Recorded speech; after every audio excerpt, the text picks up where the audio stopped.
بسم اللہ الرحمن الرحیم۔ خاتم النبیین صلی اللہ علیہ وسلم عرب میں کیوں؟ اگر ہم ملک عرب کو کرۂ زمین کے نقشہ پر دیکھیں تو اس کے محل وقوع سے یہی معلوم ہوتا ہے کہ اللہ تعالیٰ نے ملک عرب کو ایشیا، یورپ اور افریقہ تین بر اعظموں کے وسط میں جگہ دی ہے۔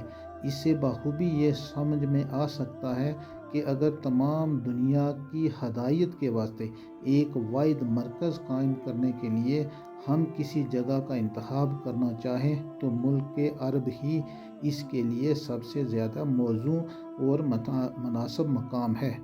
خصوصاً حضور خاتم النبیین صلی اللہ علیہ وسلم کے زمانے پر نظر کر کے ہم کہہ سکتے ہیں کہ جب افریقہ اور یورپ اور ایشیا کی تین بڑی بڑی سلطنتوں کا تعلق ملک عرب سے تھا تو ظاہر ہے کہ ملک عرب سے اٹھنے والی آواز کو ان بر اعظموں میں پہنچائے جانے کے ذرائع بخوبی موجود تھے۔